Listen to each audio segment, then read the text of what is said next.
Well, with me now on the set is Nicolas Dungin, a senior fellow at the Atlantic Council and director of research at French Institute of Research and the French Institute of Research of International and Strategic Relations. You're also a professor at Sciences Po, the very elite university here. Thank you so much for coming in.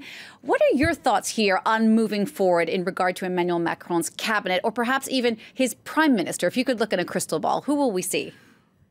Well, I think if I had a crystal ball, I wouldn't be sitting here on France 24 trying to. I'd be selling my predictions.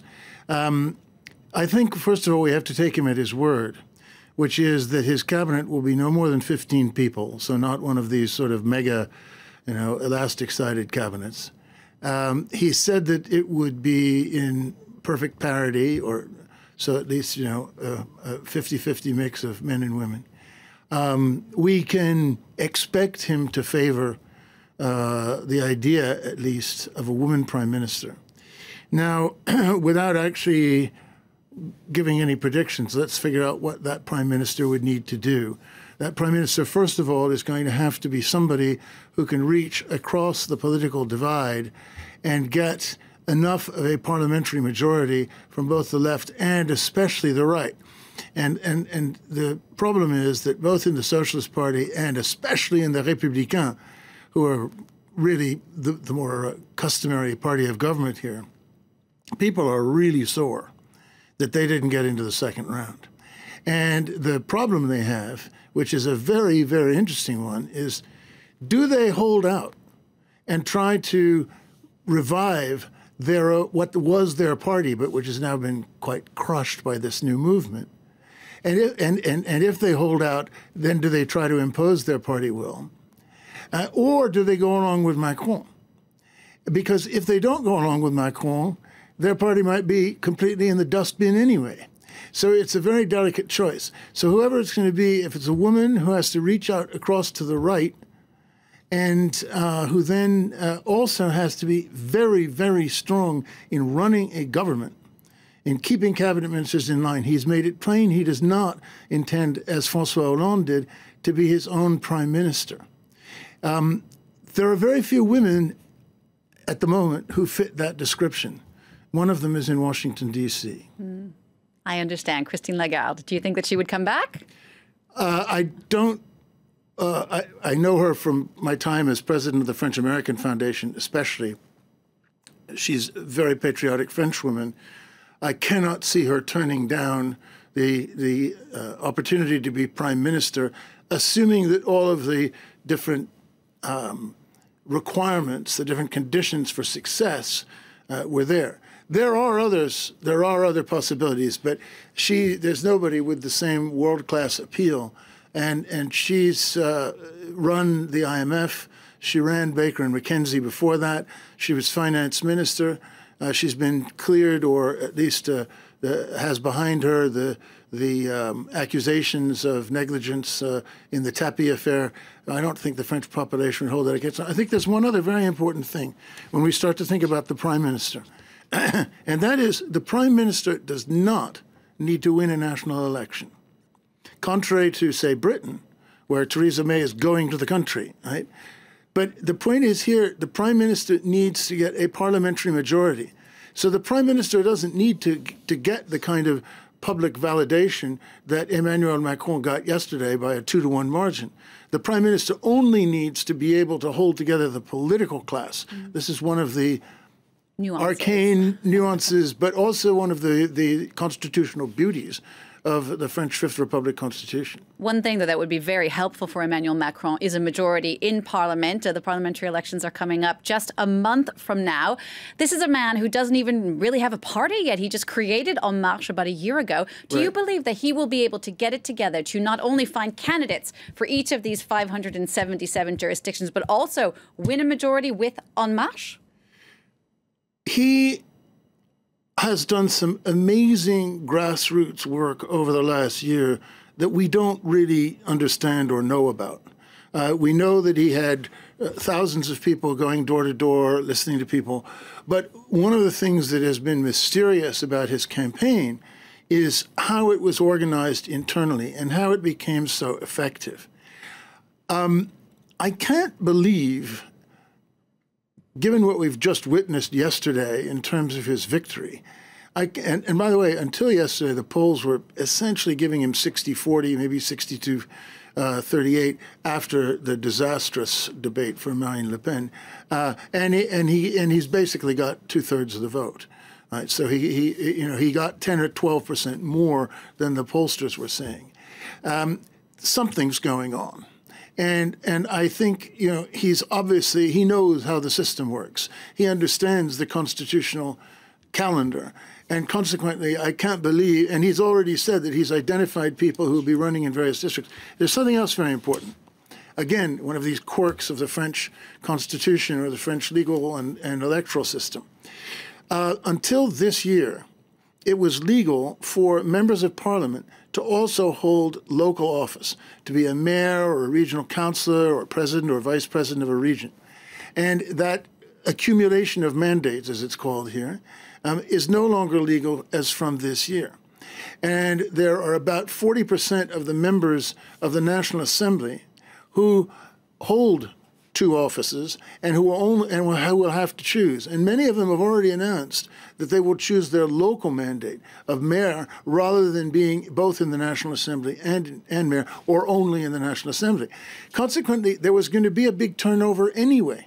So if he does have the slate of candidates and he does have the grassroots organization that he seems to have had up till now, why not? It definitely could work. Who would have said a year ago or even 6 months ago? Not very many. As he says, life is very inventive. But the other thing is that we need to realize, and it's a difficult mental discipline, is a surprise, once it happens, is a reality just like any other reality. So however many surprises we may have had in this presidential election process, we now have the realities that we do. And I think he completely understands that. He's demonstrated a very strong ability to read the reality of the situation and not to get caught, as the parties got caught, in their own sort of discourse, in their own illusions, in their own ideologies. He's been very, very practical. And if he stays that way, he'll be a great president. One last point on that. He's also made it clear that he intends to be the president of the Republic, not to be a bling-bling president like Sarkozy was, and not to be an ordinary president like Hollande has been. And now this doesn't mean that he will turn into General de Gaulle. But we saw last night in his speech that he was already a very serious, there were no cheers. It was a speech that he gave to the cameras, not the one at the Louvre, but right after the result was announced. And he has said that he intends to take the constitutional position of President of the Republic, which in this case, under the French Constitution, means that he embodies the whole nation. And it is the job of the Prime Minister to get on with making the policies, getting them passed by Parliament, and running the government, and keeping the different cabinet ministers in line, which again takes us back to the possibility of a name you mentioned, Christine Lagarde. Just who it might be. Thank you so much, and Nicholas Dungan, for your expertise. Stay with us. We'll be getting back to you a little bit later in the hour. So as Nicholas was talking there, you saw those pictures from the Champs-Élysées earlier today where Emmanuel Macron made his first public appearance on this day one of being president-elect here in France, alongside François Hollande at the Arc de Triomphe to mark May 8th Victory in Europe Day. And of course, Emmanuel Macron, one of the few politicians in Europe who actually found political success by running on a pro-European campaign. Congratulations have been pouring in from many EU leaders. Macron's first international meeting will be with German Chancellor Angela Merkel in Berlin. She already called the newly elected Macron to wish him well. France 24's Jessica Saltz told us more about reaction to Macron's victory from Berlin. Le Pen victory was so inconceivable in Germany that they hadn't really, well, certainly publicly, they said they had no plans for what that would look like, that it would put German-French relations on ice.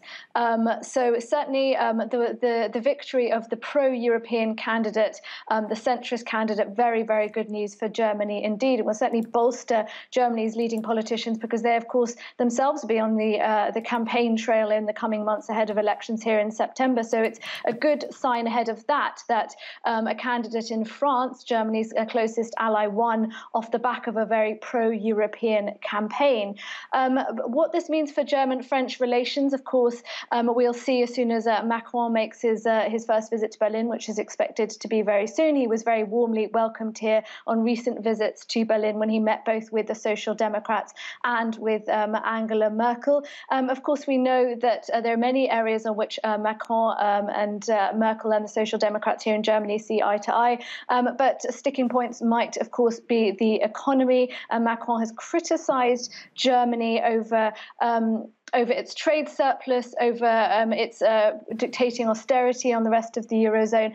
And there has been calls in Germany, much of the discussion actually in the press today, and actually Germany's Foreign Minister Sigmar Gabriel has said that Germany cannot be so dismissive of Emmanuel Macron's calls for more investment and for economic reforms in the Eurozone as Merkel's government has been so far, saying that we really need to listen to Macron and that France really needs our help, that Germany can no longer afford to rest on its laurels as the large economy in Europe, the economy that's best benefited the best from the euro, that it's time to help France, because there's really a sense here that Macron cannot do this alone. Jessica Saltz reporting there for France 24 from Berlin. Well, to talk a bit more about European Union reaction, let's bring in our Europe editor, Eve Irvine. Eve, I bet there are a lot of very happy people in Brussels today, given Emmanuel Macron's victory. Indeed, overall, most of the heads of state across the EU and indeed all of the EU institutions, the presidents of the EU institutions, gave their instant congratulations and, were quick to give their joy at that win by Emmanuel Macron, because not just did you have a Europhobe who lost, but you had an outspoken Europhile who actually won. Emmanuel Macron campaigned on a pro-EU platform, and that's really quite rare in today's day and age, where Brussels is often used as the beating pole for any of a national country's ills. He did quite the opposite. He turned things around and showed that he saw the EU as a positive thing. So definitely, as far as the EU sees, it's a win for them. They're now also looking to Emmanuel Macron to be a sign of hope, really, for the EU. They're calling on him to relaunch the European Union, bring a bit of energy to it, and new reforms. And we have seen him propose a number of reforms for that EU that he is so passionate about, but he definitely thinks it needs quite an overhaul if it is to continue into the future.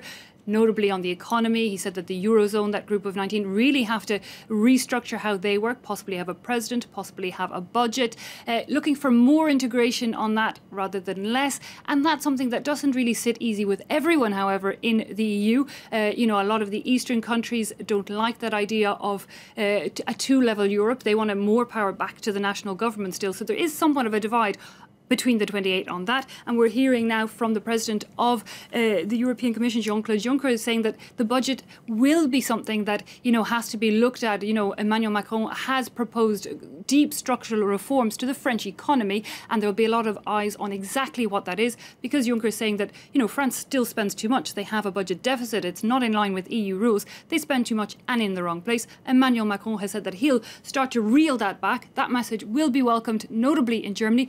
But Emmanuel Macron, during that campaign, also pointed the finger at Germany, saying, your surplus isn't helping anyone in that Eurozone. Nicholas Dungan.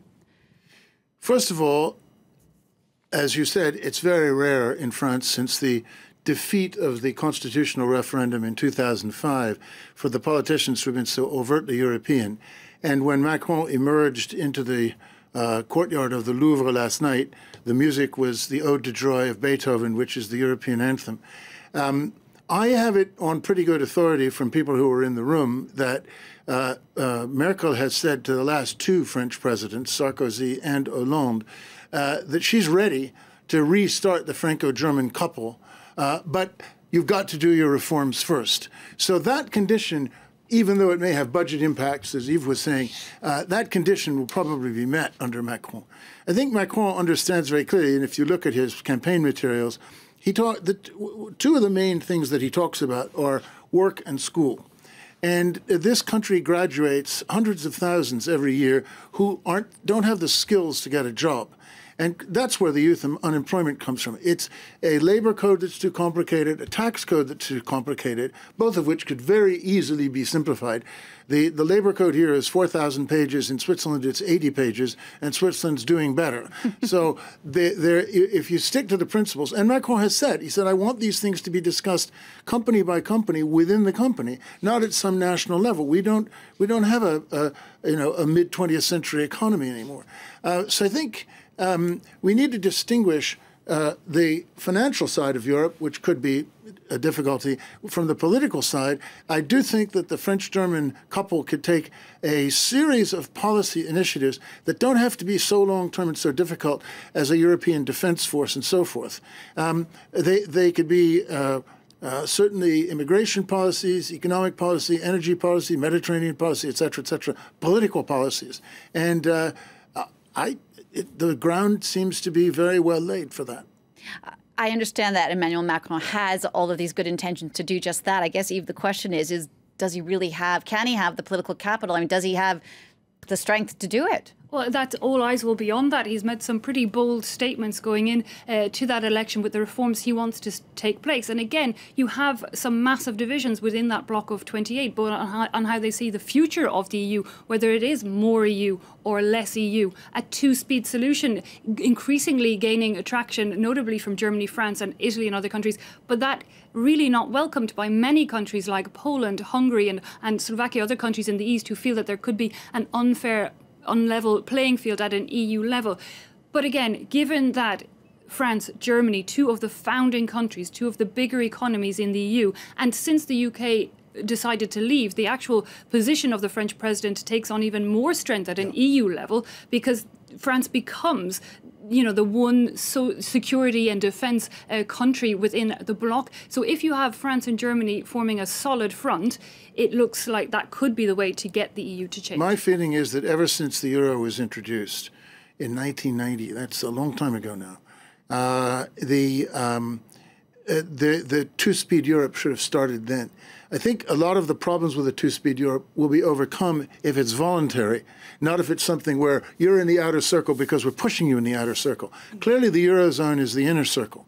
I don't want to go out on a very speculative limb on this, but if there were to be a two-speed Europe put in place where the outer circle were able to have a series of opt-outs, that might actually make Brexit unnecessary. Whether it means that the Brexit process could be stopped or would be stopped or could be politically stopped in the UK, particularly with Theresa May there, who doesn't seem to understand that she's in an administrative and not a political negotiation. Whether it means that Brexit would go away or not, I don't know. But it certainly could make the countries that want to retain their own currency, that want to, for example, stay out of the Schengen area, it could make them more comfortable. And Macron has said that deep reforms are required in the European Union. He hasn't said which ones.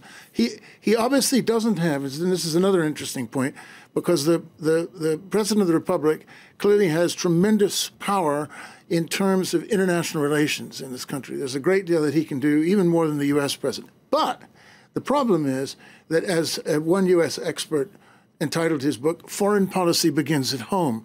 So a lot of the effectiveness in Europe and the legitimacy will derive from whether France is doing internally what it needs to do in order to get the credibility externally that it has reformed. Right. There's a huge amount of entrepreneurial energy in this country. It needs to be unleashed.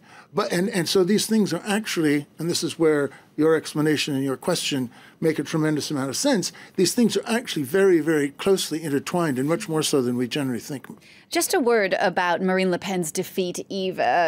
She had such an interesting take on the currency, the former currency, of course, here in France, the franc. We are now in the euro. Marine Le Pen always campaigned, National Front always campaigned on going back to the franc. But the way things changed in the final weeks of the campaign made you say to me earlier she might have lost this election on the euro. I think actually that's something quite surprising to me. I think this National Front party, which campaigned on a nationalist, closed forum, it didn't help them in the end. And we saw the National Front tried to adapt as the campaign went on. National Front was always the Eurosceptic party. Initially, it wanted out of the EU. Then that changed, and it was like, we want to talk to the EU and renegotiate France's position within the EU, hold a referendum on membership. Again, the euro, it had always been, we want the French franc back, we want to get out of the euro. And she changed tactic between the first and second round, saying, well, actually, two currencies could be the solution. We'll have the euro and the French franc. And that was, we had a debate between Emmanuel Macron and Marine Le Pen. Emmanuel Macron really pulling her up on this idea of two currencies, asking how it worked, and she really failed to show how it could or should or would be a possibility. And National Front voters, even 70% of the French public in general, want to keep the euro. Indeed. Now, Eve, voices from within Marine Le Pen's own party, the National Front, are already being very critical, not only because of her platform, the changes in her platform, but also of her performance during the campaign. Our Brian Quinn took a closer look. A bittersweet result for Marine Le Pen. The largest ever electoral showing for her far-right National Front, more than doubling the votes her father received as its candidate in 2002. Still, a resounding defeat. As she looks to the future, she vows to overhaul the party. Le Front National. The National Front, in addition to our strategy of alliances, must also profoundly change in order to meet this historic opportunity and the expectations of the French people expressed in this vote. Now that the Élysée Palace is out of reach for at least 5 years, the next target for Le Pen and the National Front is June's legislative elections.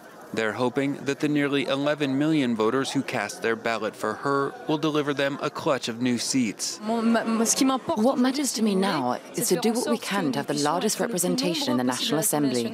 But the coming party overhaul is acknowledgement that something went wrong. Le Pen was at times expected to bring in at least 40% of the vote, with her actual score less than 35% perceived as a failure. Many analysts and even party loyalists blame her personally. Her performance in public was catastrophic in the debate with Emmanuel Macron last week. In a sense, she undid a decade of hard work in normalising the Front National. The party's Eurosceptic platform has also drawn internal criticism, with Le Pen's refusal to back away from plans to leave the EU seen as alienating French voters, a large majority of whom want to stay in the Union. Le Pen has presided over a national front that has racked up major gains in local, regional, and European elections. As the electoral postmortem proceeds, it remains unlikely that she will be ousted as party leader.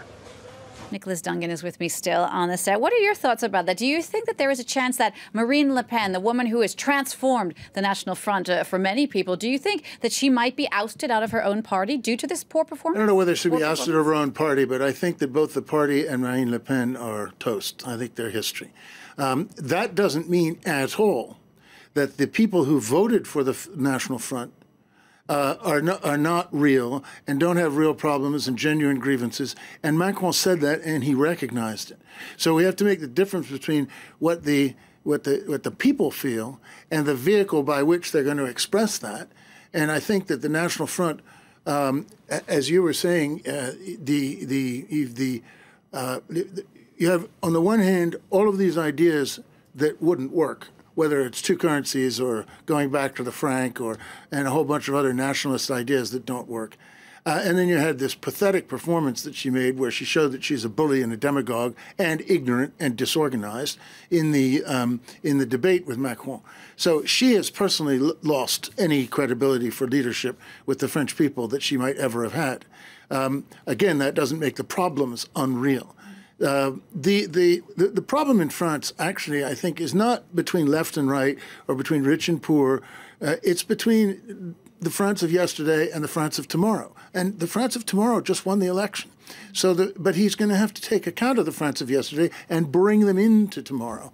And I think that the more effective he is in doing that, the less important the National Front will be. Indeed. And yet, as you say, there are very grave concerns that many people who voted for Marine Le Pen have, particularly when it comes to things like immigration, fears that other people are taking away French people's jobs. What is he going to do to help those people? Well, you have to look at the geography.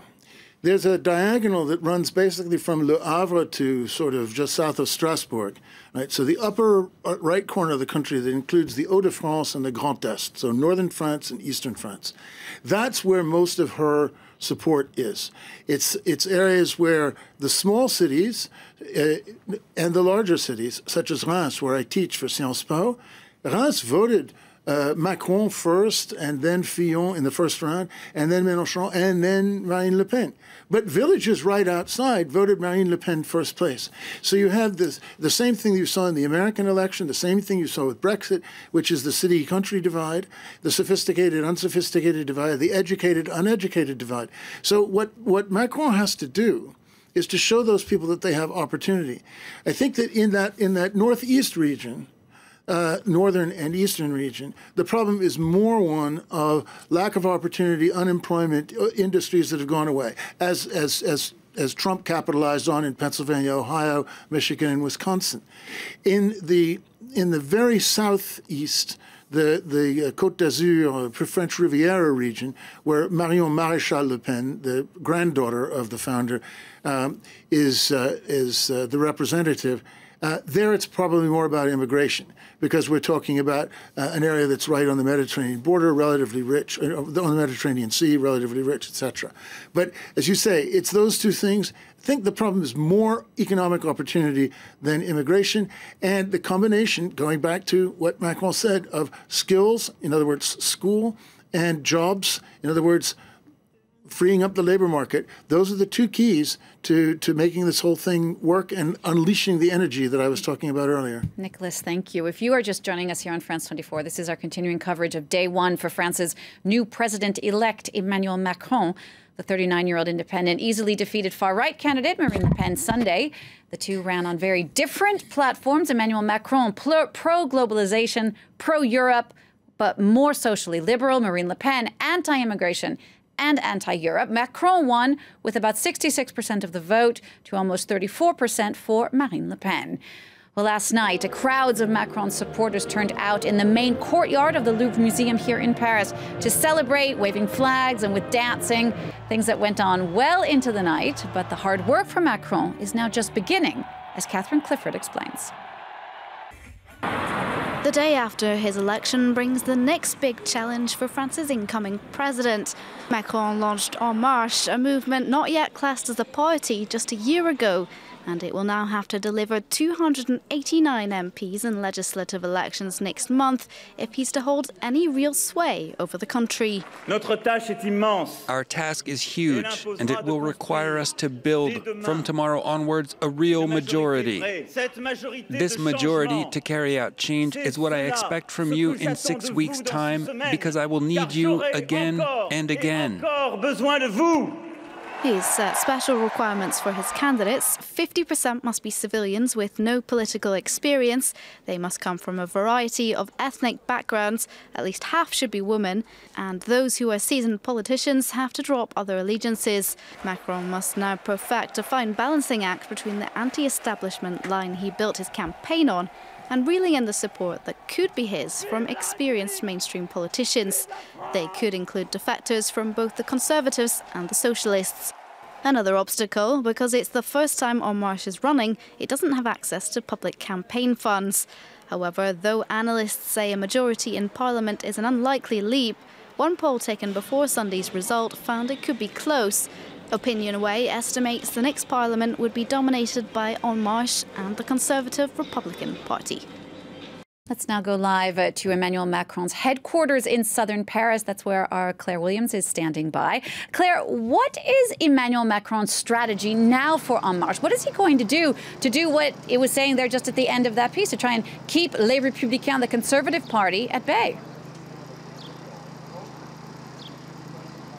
Well, Emmanuel Macron has certainly got his work cut out. I think everyone could say that about him. Next stop, the parliamentary elections in June. We are expecting a press conference at a couple of hours' time here at the headquarters. The Secretary General, Richard Ferrand, is going to talk about just what that strategy is for the parliamentary elections. Now, what we know is that En Marche will be putting forward 577 candidates for all of the seats in Parliament. You need 289 for an absolute majority. We don't yet know who all of those candidates will be. We only have a handful of names. What we do know is that Emmanuel Macron wants half of them to be women and half of them to be men. And he said he wants to draw candidates from outside the political sphere. He also wants to draw candidates from the business world, from civil society too. So that's what Emmanuel Macron has been saying over the last few weeks, but we'll get clarification, I think, later on this afternoon during that press conference with Richard Ferrand on exactly who those 577 candidates will be. Claire, we also were speculating a bit earlier with my guest, Nicholas Duncan, who's on the set as well, about how the cabinet for Emmanuel Macron might turn out, who his prime minister might be. Nicholas threw out the name of Christine Lagarde, the head of the IMF. Is that anything you've heard on your end?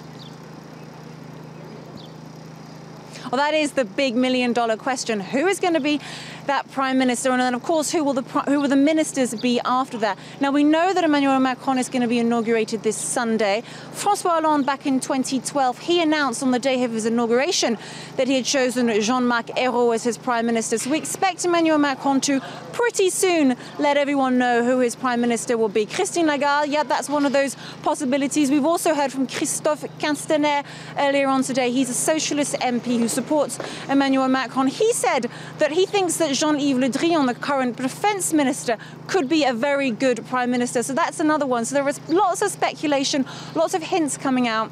We don't yet know who Emmanuel Macron will choose, but that is certainly the million-dollar question. In terms of his ministers, we know that he wants a smaller group of people around him, perhaps 15 ministers all together. And again, he says he wants to draw his ministers from outside the political sphere too, in the business world, civil society. But some senior politicians will probably be in there too, perhaps Le Drian and perhaps François Bayrou too, who knows?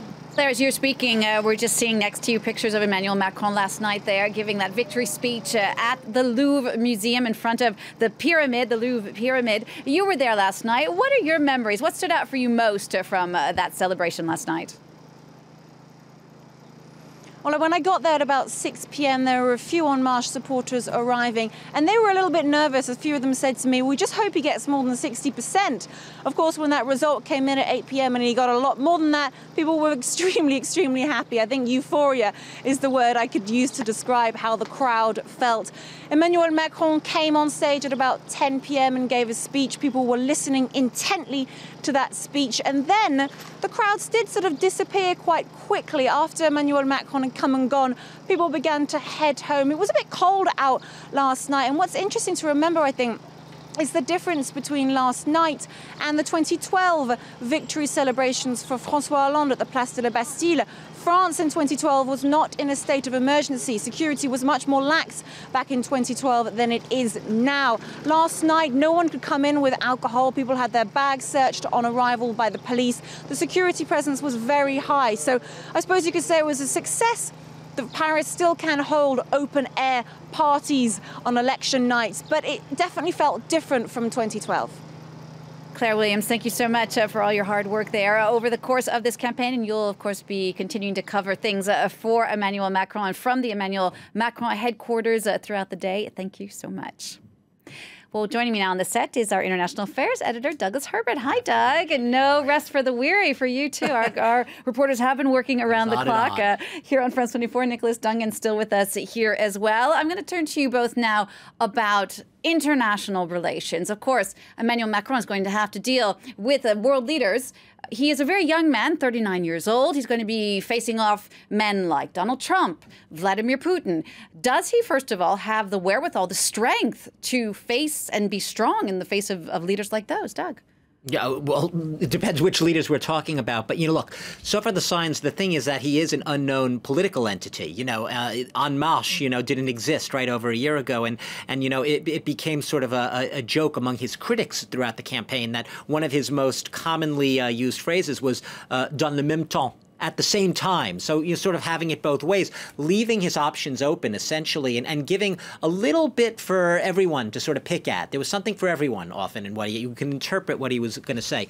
From the international standpoint right now, they're looking at his program. And look, there's the initial among those who are obviously scared of the prospect of France quitting the Eurozone and leaving Europe, slamming the door. There's the obvious sigh of relief. But it doesn't mean that there's this euphoria, because there's still a sense that he's going to be tough on on a lot of issues, especially with respect to Brexit. He says he's not in favor of a hard Brexit. He made that clear during the campaign. But by the same token, he's also going to be he's seen as being a very tough negotiating partner. He is going to hold a very firm line for Europe against Britain, especially when it comes to Britain having to pay up in those divorce talks. And that's been a big issue, whether Britain could get its trade deal before the money issues are settled. So he's going to be tough on those things. As far as, the relations with the U.S. and Russia right now, we know from Donald Trump, right? He tweeted. That's the way he communicates during the campaign. He never he never endorsed Emmanuel Macron, but he did, congratulate him on what he called his big win. After implying support. After implying his support for Marine Le Pen. He made it very clear. He didn't actually even imply. He made it very clear that his preference was for Marine Le Pen, saying explicitly in previous tweets, once again, especially after the attack on the Champs-Élysées a couple of weeks back, that he thought that she was stronger on borders. She was stronger on the things that were going on in France. He sort of put it in those terms. So yeah, very clear. But then again, I guess the benefit there is Trump. We've seen him flip with his relationship with a lot of leaders, right? He was supposed to be all chummy with Vladimir Putin when he came in, and that relationship has gone belly up, so to speak. We've seen him flip with the Chinese leader, who he had a very antagonistic approach to. Now they're all of a sudden, if not best friends, on supposedly a very good footing right now. So Donald Trump, at least because he doesn't have a firm ideology, is at least flexible in his relationships. As far as Macron, it's not a stretch to say that he's not lying probably when he congratulates Macron and says he looks forward to working with him, because in Donald Trump's book, he possibly could end up working with Macron. Well, that's another unknown. We just don't know yet. That's for Donald Trump. What about Vladimir Putin, Nicholas Dungan? Well, Putin has said that he congratulated Macron, and then he said we need to work to overcome our mutual distrust. Interesting that he assumes that there's distrust on the Macron side, but the easiest way to overcome the distrust is don't hack my election. So I think it's actually going to be much more up to Putin. You asked earlier, does Macron have the strength to do this? He has it in two ways. One, 39 is not 9. It's not 19. He's a fully fledged, proven adult who's done different jobs and who's succeeded in the last year in pulling off this amazing historical achievement. So he has no reason to be afraid of Putin or to make the mistakes that Obama made of trying to take the high ground with Putin, because Obama was so vain and he wanted Putin to know that he was above him. So I don't anticipate a problem with it. The French-Russian relations are generally pretty good anyway, and historically have been the Russians have been very pro-French in wanting to cultivate relations with France. If he's got a strong tandem with Angela Merkel, then Europe, as I said earlier, can have policies. And as far as Trump is concerned, I think the one thing that Macron needs to do, Hollande called for vigilance, i.e. wariness, right, when Trump was elected. It's pretty clear that Trump doesn't really know what he's doing. Doug very politely put it that he changes his mind. I don't think he even knows what his mind is. And he is at least as ignorant as Marine Le Pen, and possibly a great deal more so. There doesn't seem to be any limit to our ability to discover things that he doesn't know, where he doesn't know what he's talking about.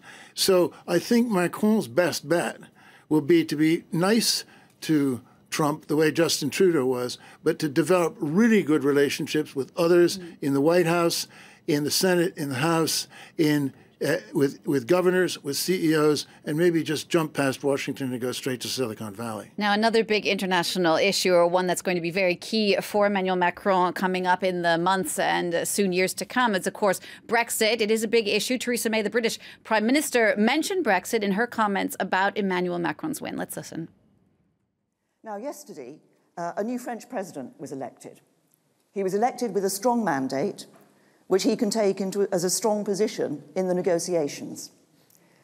The UK, we need to ensure we've got an equally strong mandate and an equally strong negotiating position. Duncan Woodside is covering the reaction there in London, and he joins us now live. Duncan, talk us through a bit more about what else has been said there today, or since last night. The president-elect last night on the telephone, and there were discussions, initial discussions about some of the common themes ahead. There were warm congratulations from the British Prime Minister, and she said that she looked forward to cooperating with France over a wide range of shared interests. In terms of other reactions, the leader of the main opposition party, Jeremy Corbyn, has said that he is relieved that the French public has rejected Le Pen's policies of hate. That's what he called them. Meanwhile, the Liberal Democrat Party, another party, has also congratulated the president-elect Emmanuel Macron. Some dissenting voices include Nigel Farage. He's the former leader of the UK Independence Party and a major figure in the Brexit movement. And he said that this win would mean 5 more years of failure, 5 more years of European Union power and open borders. Well, let's talk a bit more about the Brexit negotiations in particular. What do people there think Macron's win will mean for those?